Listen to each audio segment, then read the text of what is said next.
Are you ready for bold moves and confident reinvention? Welcome to the Bold and Brilliant podcast, where women share the decisions that changed everything. Today's guest is Tina Spoletini, confidence coach, speaker, and host of the Confidence in Bloom podcast.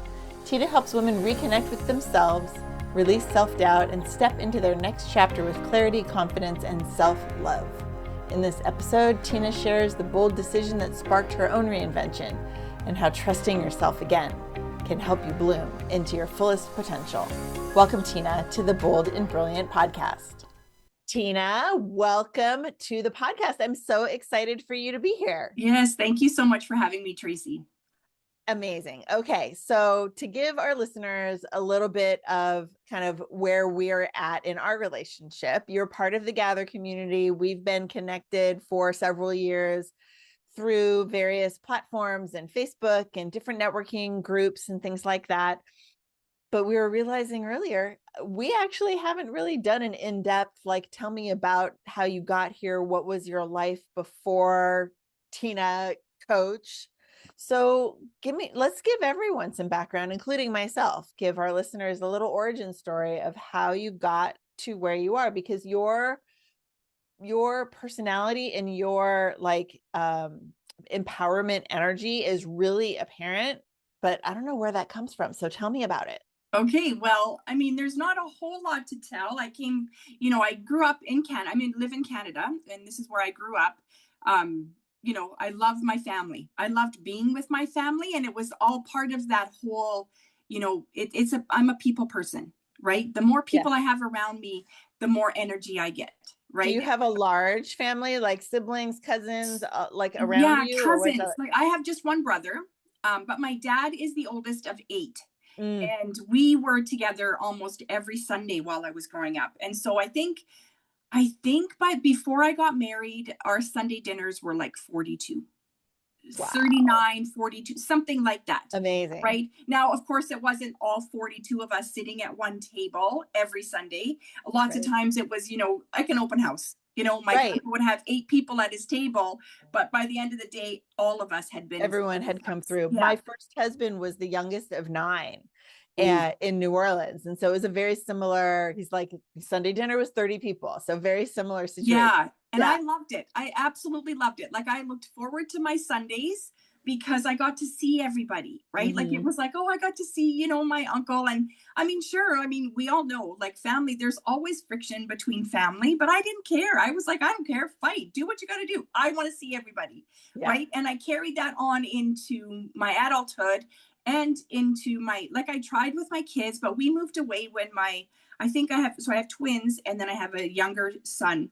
And I think the twins were 11, and we moved away from our family, which was huge, right? For me, that was really big. But it was also a great opportunity for me to be just close with my family, right? Because now I actually remember, and I was telling my mother-in-law this, when I moved away, I was like, oh my God, I don't know if I know how to parent anymore, right? Because I was so used to. You had so much support from others. Yeah. Right. And I honestly didn't know how I was going to do it, but I managed. The twins now are 24. My youngest will be 19, and they're alive and well. So I did awesome. Well. Congratulations. Good job, Mom. Thank you. And so I did. I worked, when we first were married, I worked in a bank, which was my dream job. And I thought, oh, I got life made. Right. Mm-hmm. And then when we started a family, we decided that I would stay home. Right. We were doing well, we didn't need to have both. Right. If you can make it work, then that's a lot of people's dream, is if you can make it work financially, let's make it happen. That's right. And quite honestly, I wanted to be in my kids' lives. I wanted to be a part of their lives. Right. Not that, working moms are not, but for me, that felt like that's what was right. And so I did that. Then when the twins turned 16 and they got their driver's license, they were gone. Yeah. I'll never forget the first time they drove to school. My youngest was walking because his school was, just a few blocks from the house, and they're driving away, and I'm standing in the garage in my house coat watching them drive away. And I was like, oh my God, my life is over, right? Like, I really felt like I had no purpose anymore. And I thought, how am I going to do this? Right? I was in my mid 40s anyway. Oh yeah. Well, I was 30 when they were born, so I was 46. And Mm-hmm. I remember thinking, oh my God, like, that's it? I'm done, right? Like, I'm not even 50 and I have no reason to get out of bed anymore. Yeah. And so I went on this, like, I don't know what, like a journey, I guess. What do I do now? And it took me a few years. It didn't happen overnight. Um, but I decided that women needed me, right? Over like plus size women needed me Mm. because I've been plus size all my life. But I love clothes and I love fashion. And I was like, that's what I want to do. I want to like help women like me learn how to dress better, right? To be comfortable in their skin Yeah. more than anything. It's like because clothes, they're not everything, right? Like we don't the clothes don't make the person, right? Right. The person makes the clothes. And I've always believed that. And I kind of went, okay, other women, we see women all over, like everybody. There's lots of people that don't know how to dress, right? Yeah. Oh, I shouldn't say it that way.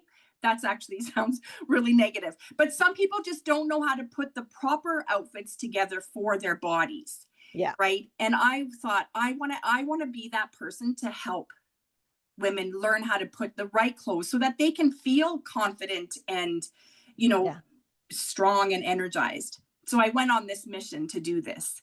And in the meantime, I had a life coaching certificate through the Canadian Federation of Coaching. I think Mm-hmm. that's what it's called. But of course it turned into more than that. It was more about like the women that are putting on clothes, they didn't love themselves. Like their self-talk was terrible. And I Mm. remember standing in a dressing room with she was young, like I think 27. And she had this beautiful bright orange top. She looked amazing. And she's like, Tina, I can't wear this. And I was like, what do you mean you can't wear it? It looks beautiful on you. Right. And she's like, no, but it doesn't suit me. Like I don't feel bright. I don't feel good. Yeah. She And wanted I to be thought, wearing gray. yeah, like, Yeah. and she was young, 27, like her life really hadn't started yet. And I just had like my heart broke for her. I was like, Mhm. oh my goodness, like you're too young to think like that. But then I also thought on my way home, I'm like, but is she too young for that? Because I think we all have a little bit of that, especially after high school, right? Because Sure. high school is terrible, right?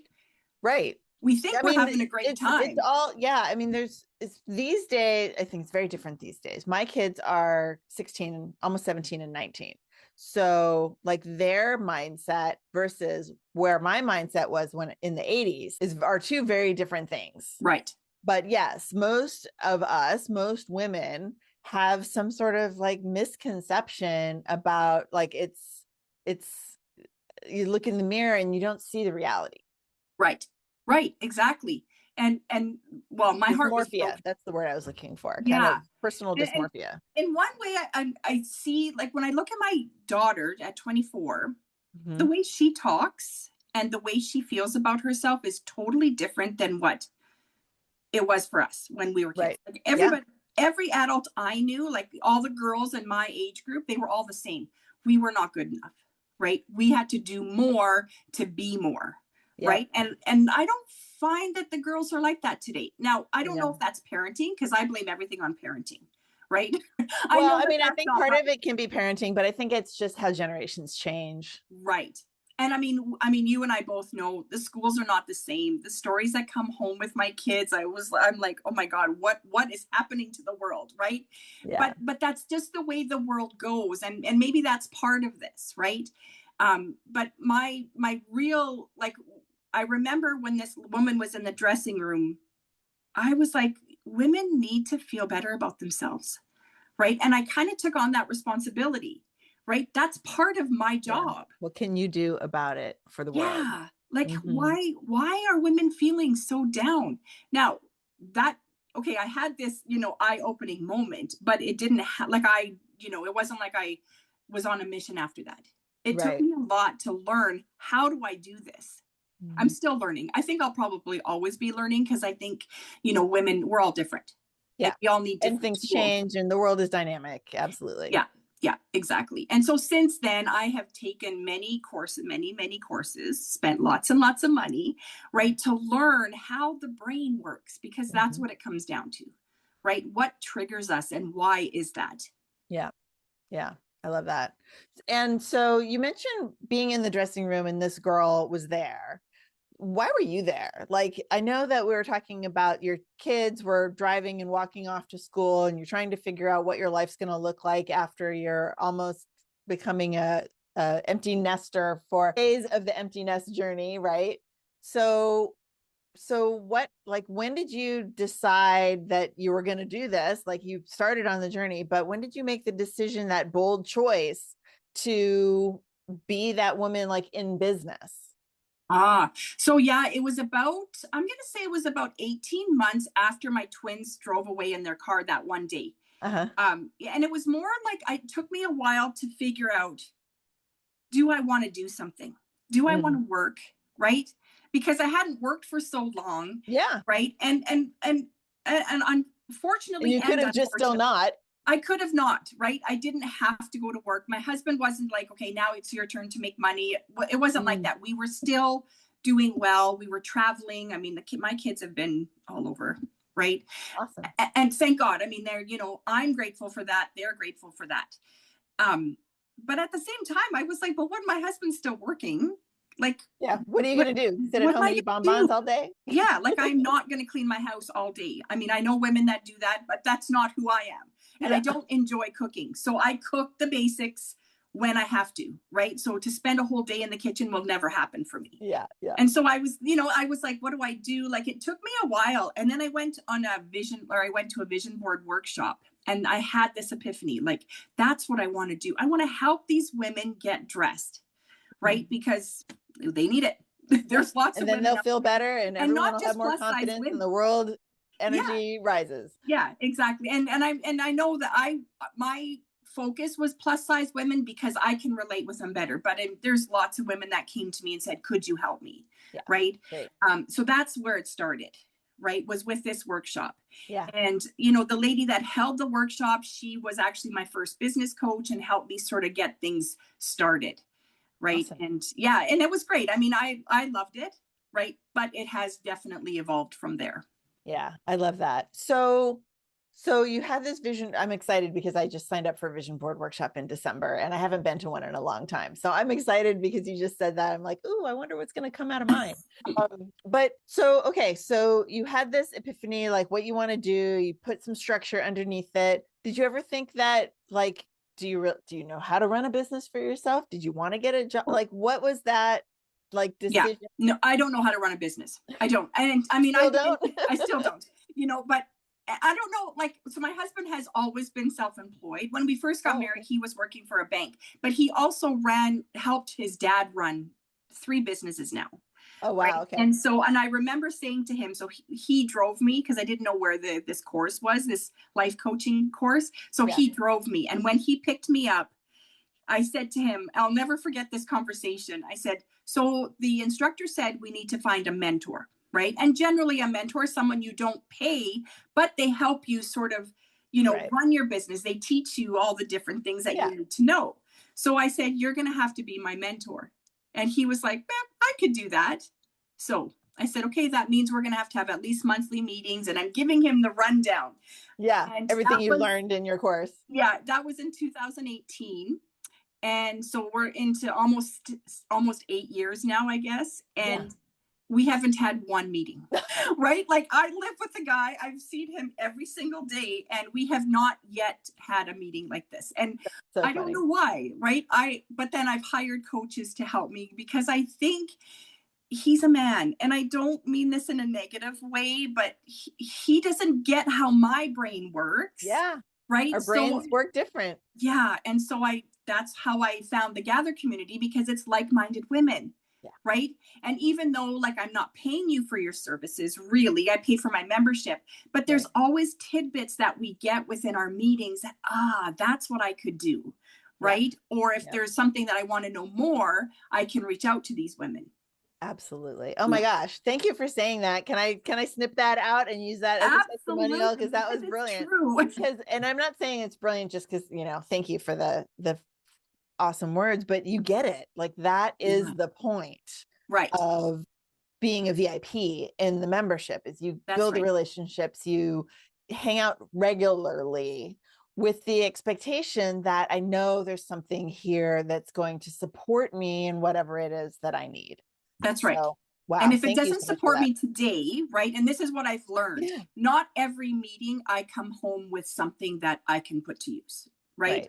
But there's always something, right? There's always something, right? Yeah, Like for example, like I was at the co-working sessions that you had a yeah, few weeks ago, and you were not there, and Paula, who was sort of left in charge, had to leave, and she asked me to look after things, and I was like, I don't know how to do that, right? Like my yeah, heart kind of stopped, and I was like, and then after I was like, hold on a minute, we're here just to do our own work, yeah, right? You might have to have a conversation after, which you love doing anyway, so right. it's not the end of the world, right? And so I was writing little notes like, okay, so and so said she'll be back at this time, and then I was like, what are you doing? Like you're acting like you're in school again, right? But it was just, taking that step of leadership, which is Right. all really it takes, right? Absolutely. Yeah. Absolutely. That little bit of confidence to know, like, yeah, I have, this is not my first rodeo. I have been to this event. I know these people. We may not have met, but we're all like-minded, like you said. So it doesn't matter if you know exactly who they are, their whole life story, what their business is, and what they're working on, and all of that. You That's just right. be present for other people to also be present. And then together we keep moving forward instead That's of right. moving backward or having negative self-talk or all of the things that you said that you heard from that woman in the dressing room, right? Right.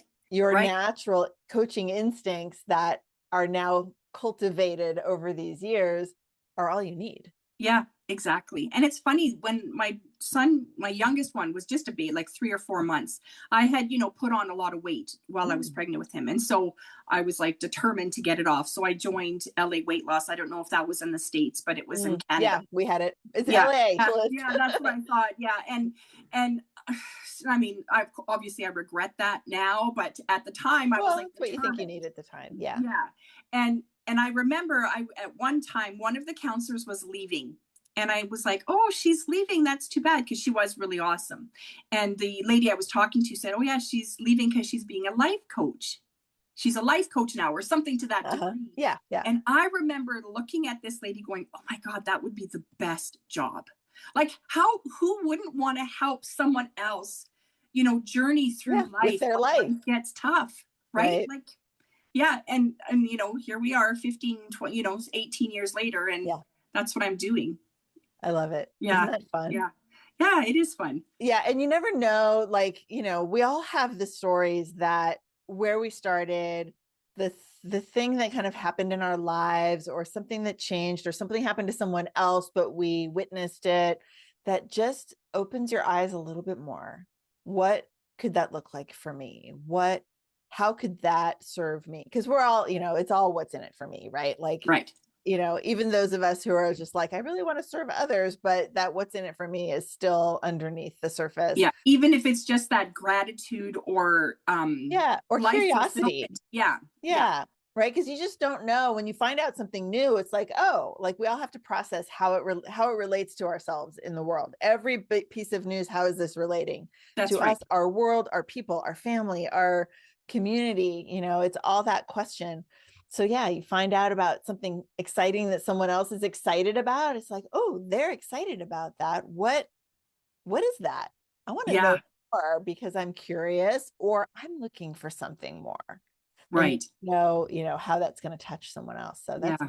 well, and I want to talk about your shift because what we've been talking about this last 6 months or so in our happenings together in the Gather community is you started off helping people with their fashion, styling, being a stylist in coaching people with their style, but even though the style is still super important and their body confidence and general like how you show up in the world is still really important, you're pulling the stylist part out and becoming more life coach again. Yes. So talk about that a little bit and how you really are working with people today.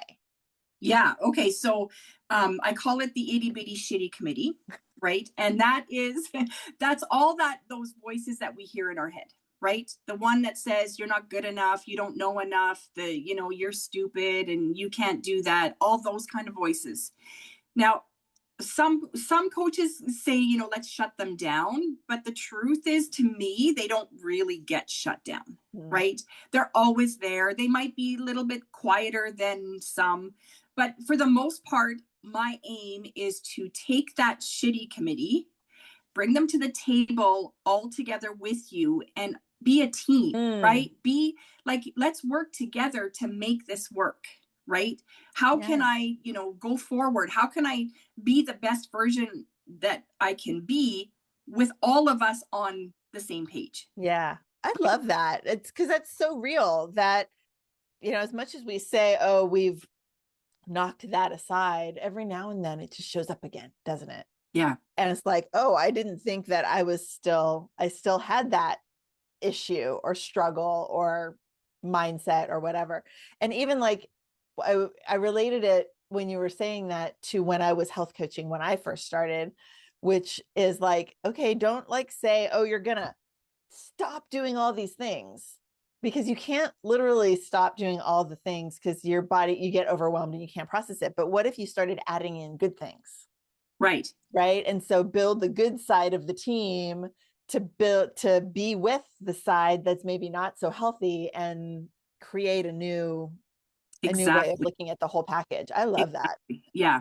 And one of the trainings that I took, it was actually really funny because the lady stood in front of all these people, and there was men and women. It wasn't just, you know, it was NLP training. And she said to have daily meetings with this group. Yeah. And I remember thinking, daily meetings, like, and I'm already coaching this way, right?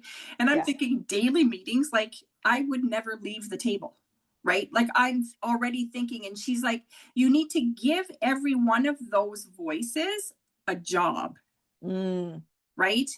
It took me like weeks to figure out what that meant, really. Like, I mean, she explained it, right? But the truth is, like, if you give, like, and we're all the same, like, it's whether it's your voices or it's your personality, if you have something to keep you busy with, there's no time for you to be negative and bringing down anyone else.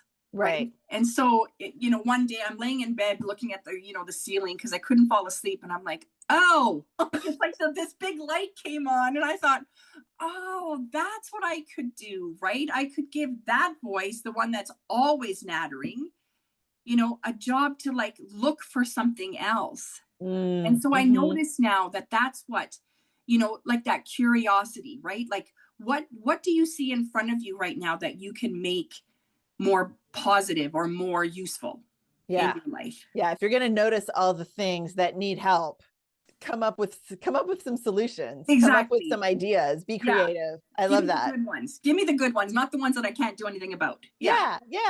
Because if you're going to see all of them, like, tell me about the other ones. Don't tell me about the ones there's, you know, the ones that are out of our control. And that's a big thing too, right? Like, what is it that we can have some effect on, and what is literally not something we can have an effect on? That's other people's whatever, right? Exactly. What's ours to handle? Awesome. I love it. Tina, this was such a fun conversation. I am so excited that we got a chance to do this today. Is there anything we're going to make sure that like your links for your podcast and everything are in the notes and, you know, in all our stuff, but is there anything that you want to, like, a final comment, wrap it up? Like, what message do you want to leave for the listeners? So, I would like to say, you know, we all have the itty bitty shitty committee, right? Yep. As much as we want to admit it or not admit it, we all have it. Make friends with it. That's my best advice. My tidbit of the day is just make friends with those voices. Yeah. And you know what I love about that is a lot of people are going to go, how do you do that? It's like, well, you talk to Tina. She will help you. Right? But the first thing with that though is listening for them. Yeah. Acknowledging that they're there. Yeah. Even if you think that you've gotten rid of them, like, notice when they're there. Noticing, right, is one of the big, and you said NLP, right? That's a big thing for NLP. It's just noticing what you're thinking, noticing what you're noticing, all of that, right? Yeah. And I have the Bloom Room. It's, you know, if you follow me on socials, I'm advertising. I do a Bloom Room. It's like a circle that we gather and we just talk, and, you know, I give little tidbits on learning, but we talk about the itty bitty shitty committee and how everyone's doing. Yeah. What's and how showing everyone's up, dealing with it. Yeah. Love it. Love it. Well, I'm thrilled. I'm thrilled to be able to promote what you have going on and highlight you here on the podcast. And of course, in the Gather community. Thank you for all of that loveliness as well. Once Thank again, you. Yeah. that just really makes my day also. And yeah, I'm so thrilled that you were able to be here with us. We're going to get Thank this you. out to the world as soon as possible because the world needs Tina. Awesome. Thank you so much. Yeah. Talk to you soon. Yes. Thank you for listening to the Bold and Brilliant podcast. I'm your host, Tracy Root, and I want to invite you to check out the show notes, find out where you can connect with our guests, find out more about what I and the Gather community have to offer you, and be sure to subscribe to this podcast on your favorite platform. Thanks so much.